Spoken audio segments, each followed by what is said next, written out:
If you want to contact us, this is how you can do it the easiest way. And I also want to thank each of you for coming here this afternoon and listening to us.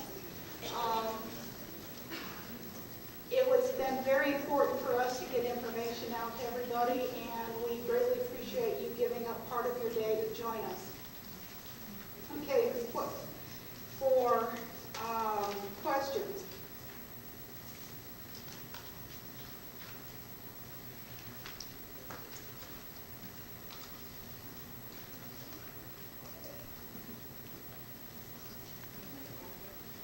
Under self-direction, can a participant receive more hours of support because it has reduced the cost of a queue? There's still targeted case management is still required for self-direction.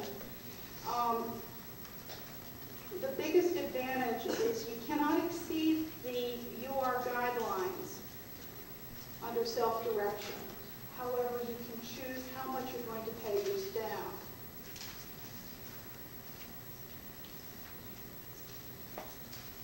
With self-direction and the supports waiver, are there more dollars to pay paid caregivers? Yes.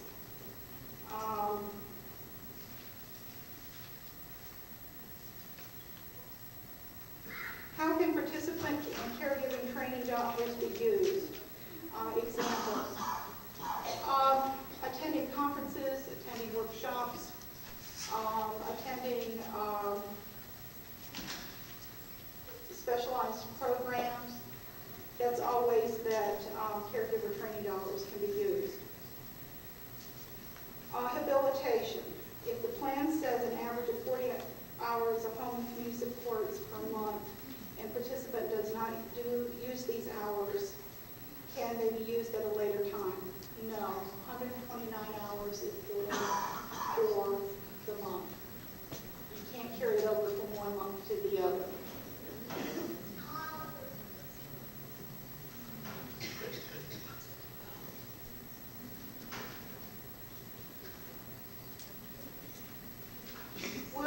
When will the amount allocated to the supports waiver, $17,500, be considered for an increase? That amount was actually legislatively decided. It was put into a bill that made the determination of the upper limits of both the comprehensive waiver and the supports waiver. Please explain the supportive employment training as directed by the division. What we're talking about as directed by the division is the person-centered training. There's a 12-hour course. There has not been determination of particularly with individuals moving into the BC waivers, how that's going to roll out. And we haven't decided yet if you're talking about within the first 2 years, within the 5 years of the waiver or what.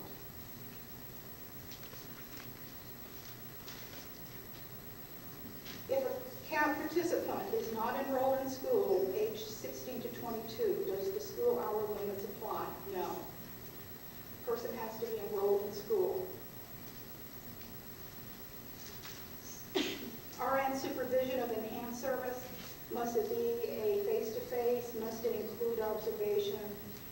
It depends on the person and the situation. In some cases, it can be just a review. Sometimes it's training. The supervision depends on exactly what the task is.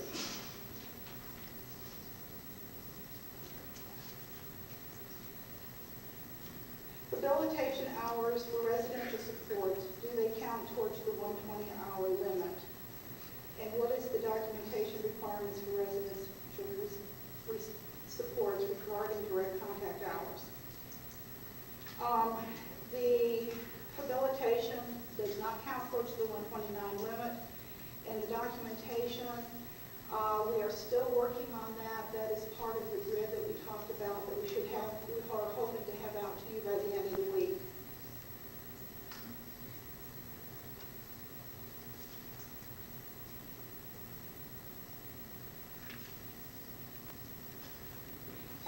anyone consider budgets for small homes, then they cannot financially hold individual one-to-one services for residential. This again is something we're working on with the grid to talk about exactly how to better utilize that service. Excuse me, could you repeat what you just said about the residential hours? I'm sorry. There is a grid that used to be called the residential grid, that we are working currently on to revise. We hopefully will have that done before the end of the week. It's up. It's sort of changed things considerably, and you'll like it. So before that. Thank you, I appreciate that, I'm sorry. But you were answering the question about the residential hours counting in the 129. Could you just... For the 129 hours, that does not include the habilitation portion of residential supports. Okay. Is not included in the 129 hours. Okay, thank you. What is considered a unique episode for crisis services? A unique episode is if I do something every day, that is now my routine behavior. It is not a crisis behavior. Once a crisis service is used, this crisis service should be used to help reduce that and teach staff and figure out how to work with that behavior so that behavior is reduced. But because someone does the same thing every day, that is no longer considered a crisis. The plan and the team should be coming up with ways on how to deal with that.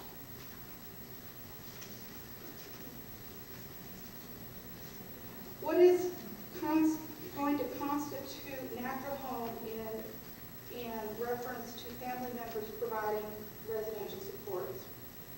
Natural home is where you live. Natural home is the home that you've grown up in, the home with your mother and father. I think the question here is, what family members could provide an AFL? If it is not the natural home, the family member could provide an AFL. Thusly,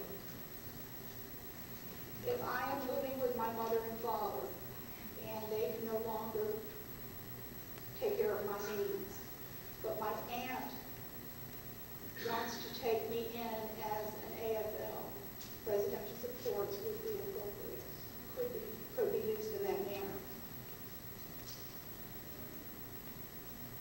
Does enhanced personal care and respite require monthly training by the RN or the LPN? Again, it must be specified in the plan, the kind of training and how often.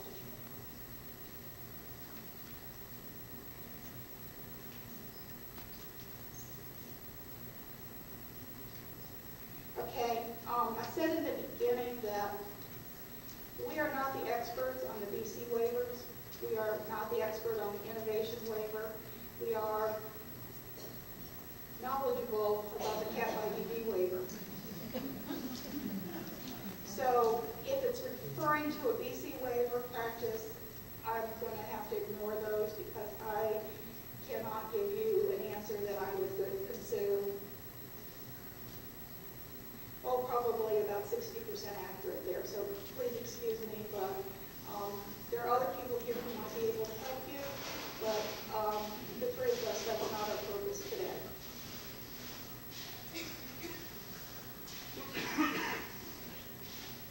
Who will do person-centered thinking training of staff? That's not yet been determined. How does the state prioritize the distribution of new waiver slots to the counties? That's been done according to population. Also, in the last time we had waiver slots that were determined, that we have waiver slots to distribute, we did it according to population and then what we call catch-up slots, where one element might have a lot fewer slots per population than another, but they might leave few remaining that did not go out evenly. They would be giving them 1 or 2 extra slots. But it's according to population.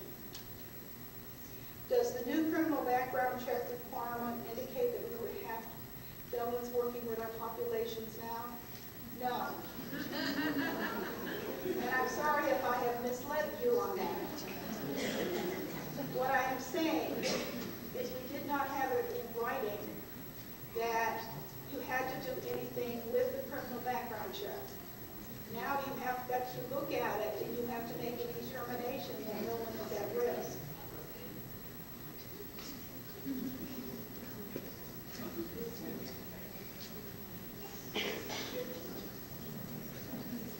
Clarifications on parents providing services for adult child and the supports waiver. Very good question. I'm looking to my colleagues and they're all looking at me blankly. All of these questions are going to go onto a Q&A which will be posted on the web. They're not going to be specifically questions with your names and fingerprints and all that on it. We're going to sort of do it in topics. And because we know that things do change, we will be updating those things also. But all these questions. And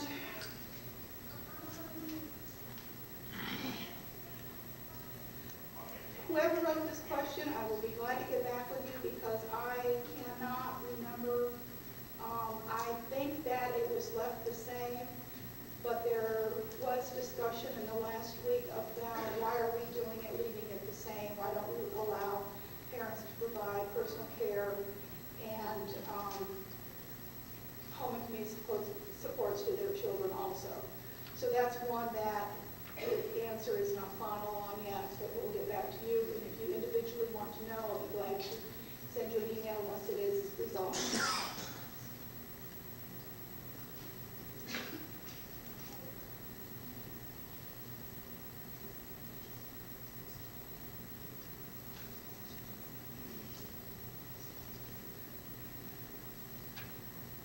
I'm going to let